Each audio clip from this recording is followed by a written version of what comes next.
Alright, guys, so today we're going to break down the top 10 teams going into week 8 of the NFL. We're at that pretty much the halfway point of the season, so we're really starting to get a good feel of how good these teams are. So we're going to go ahead and start with number 1 and go all the way down to 10, and we'll have two honorable mentions at the end. All right, we got the Patriots at number one. I can't put them any lower. I really wanted to put San Francisco number one this week, but after watching how much the Patriots whooped up on the Jets, I know the Jets are bad, but it's really bad when you're making an NFL quarterback see ghost. Now, they had the number one overall defense, just barely passing the 49ers in total yards allowed per game. But they've also posted two shutouts and their lowest overall points allowed per game in the NFL. The offense has looked the worst it has in years, and yet no one can beat the Patriots. And it's only going to get better. With the trade getting them Mohamed Sanu from the Falcons this week, their offense is going to jump up a lot. Now, with San Francisco, they have a weak schedule that they've been playing against, and the Patriots are no different. But the only difference between these two teams is while the 49ers are going to look to have some challenges next coming weeks, the Patriots won't. In fact, they don't have any really tough games besides Dallas, Houston, and KC. All those games are back to back. And they'll also have to play Baltimore in week 9. Besides that, all their other teams are below 500. If the Patriots are for real and can win those 4 games, no doubt they're undefeated the rest of the season. And it'll be really hard if the 49ers fall off to say that the Patriots aren't the Super Bowl favorites again. And sliding their way into number 2, we got the San Francisco 49ers. And just like they slid around on the field this weekend, this team proved that they can play in any terrain, and they proved that their defense is no joke. They got their first shutout of the season, and granted that could have been because of conditions, but they still scored 9 points playing in what looked like an ocean more than a field. Now, their offense is ranked 7th overall, and their number 2 overall rushing offense. And their defense was number 1 overall before the Patriots whooped up on the Jets and made Sam Darnold see some ghosts Monday night. But the 49ers are going to be sliding around, causing upsets, and disrupting teams for the rest of the season. I don't have a doubt in my mind that this team is no joke. The only weakness I can see is their strength of schedule, which the Patriots have the same issue. Now, the 49ers, however, are going to have a serious battle the rest of the season. They're playing Carolina this week, and that's going to be a tough game for them, considering their rushing defense is the worst part of their defense. And Christian McCaffrey isn't going to come playing any games. After that, they got to play Seattle twice, Green Bay, Baltimore, Arizona, who's starting to look really good, and they have to play them twice, and they have to play New Orleans. If they win all of those games, I'm not saying they're going to stay undefeated, but if they were to win all those games, no doubt in my mind that they are the Super Bowl favorites going into the playoffs. Coming in at number 3, how can you not put the Saints in the top 10? In fact, a lot of the power rankings that I've been reading this week have them at number 1. I couldn't go that far just because there are 2 undefeated teams that have the most dominant defenses in the NFL. Now, the Saints are a monster. How can you go undefeated with a backup quarterback? Granted, the backup quarterback is Teddy Bridgewater, and he was a starter before, but they're dominating every team they come up against. Yeah, the scores don't look like they're dominating, but they're winning. Even with a backup quarterback, can you imagine how great this team is going to be when they get Drew Brees back either this week or after they come back from their bye week? Their defense is rated in the top 10 at number 7, and their offense is top 20 with the backup quarterback for most of the season. Now, their defense is creating opportunities, and it's really what it's helping the offense average 23.4 points a game, and they're still able to win. And New Orleans honestly has the best resume of anyone in the top 10, with wins over Seattle, Dallas, and the Texans. If they keep going and they keep dominating, they're going to have to play the Panthers twice, which I think is a better team than their record's showing right now. Honestly, it's hard to say that they won't be an NFC favorite if the 49ers fall off. I can't put them above the 49ers right now because I think in the head-to-head battle, as the teams are right now, the 49ers would dominate the Saints. Coming in at number 4, we got the Cheeseheads themselves, the Green Bay Packers. Now, the Packers may have had a new coach this season, but they look like they're not missing a beat. Yeah, they lost the game to an Eagles, and it looked pretty bad, but this team is one of the best offensive teams in the league. Aaron Rodgers is looking better than he has in the last couple of years, and they've already got a win over Minnesota, who I consider to be in the top 10 as well. Now, Minnesota's looking better, but the Packers still have a win over them, and they will have to play them again.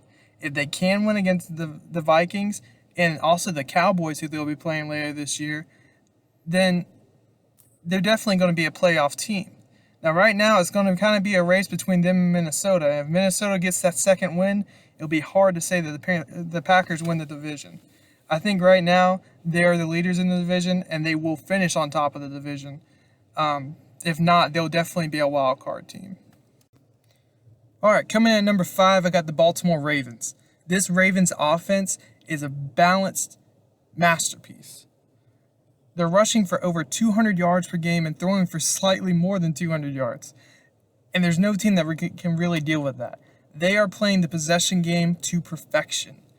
The Ravens defense has honestly been its weakest link this entire year. And with the upgrade in Marcus Peters from the trade with the Rams this week, you're already starting to see how much this defense has improved with the win over Seattle. And Marcus Peters definitely made sure he was known when he got to Baltimore with that pick 6. So I think they can do a lot of damage this year.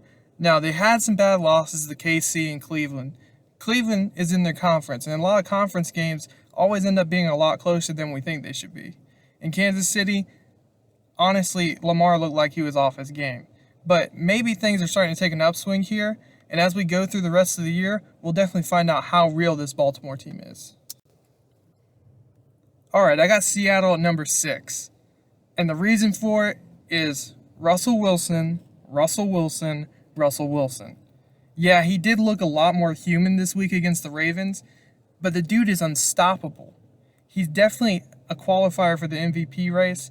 Now, I don't think he'll beat out Christian McCaffrey with the Panthers, but he is definitely a dominant force in this league. And this is pretty much the only reason that Seattle's doing as well as they are. They're ranked 5th overall in yards a game and 12th overall in points. Now, they have 3 weeks until they play the 49ers. And then they will be playing against Minnesota, and these 2 games will really show us how good their offense and defense is. Minnesota has looked dominant the last couple weeks, and San Francisco is undefeated. Now, Seattle can get wins there. They'll definitely be moving up my list. All right, coming in at number 7, I got the Minnesota Vikings.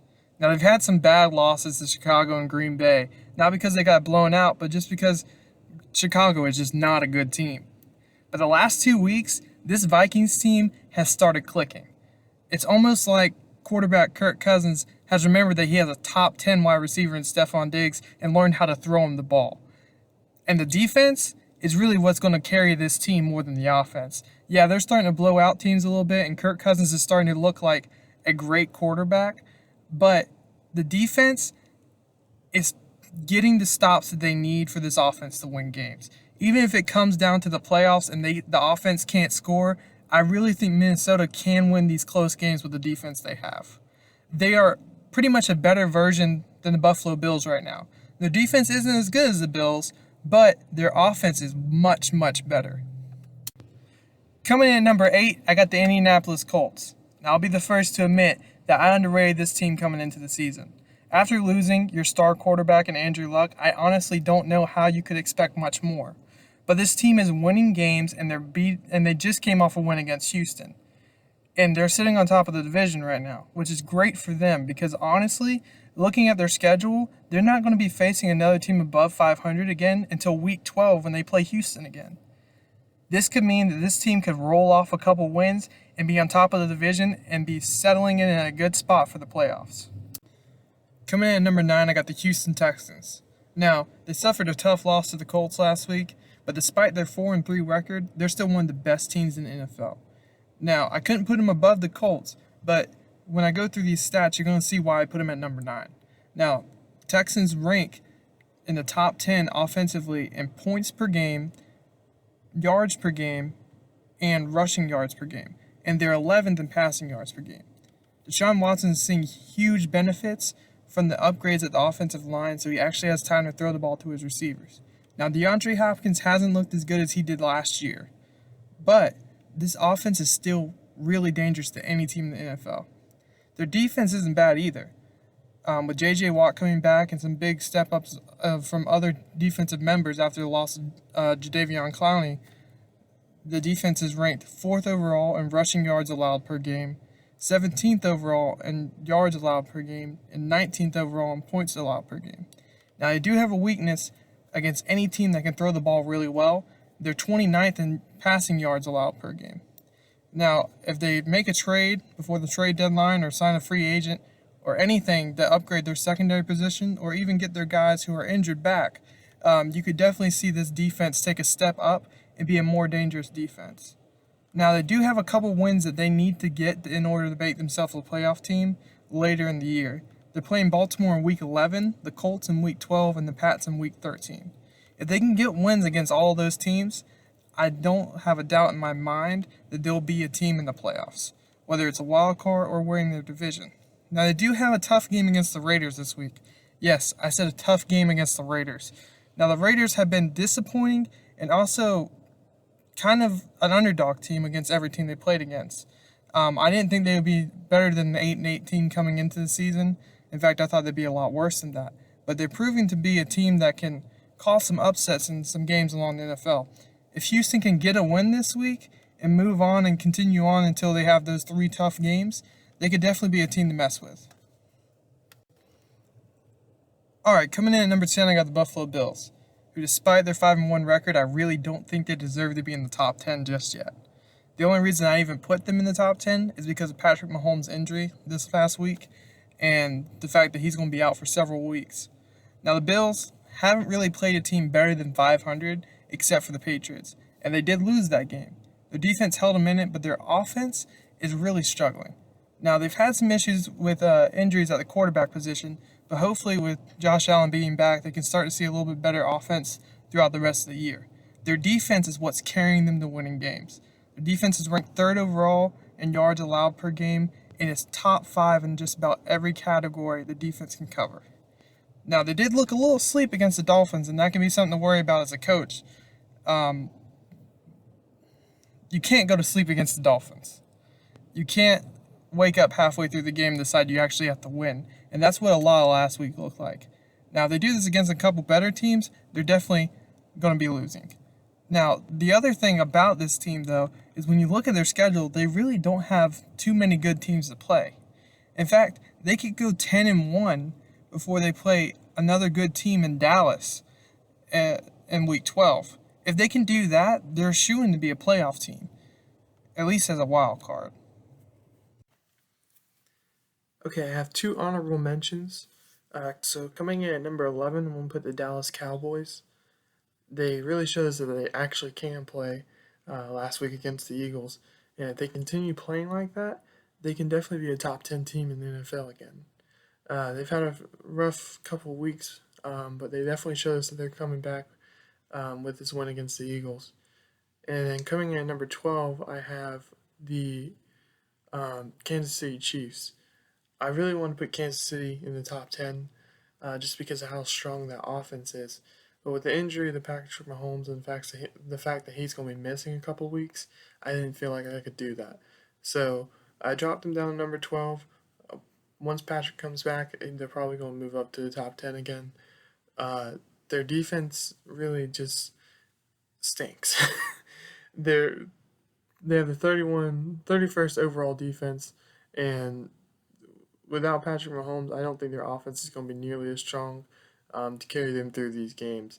But we'll see how it goes this week and through over the next couple weeks until Patrick returns.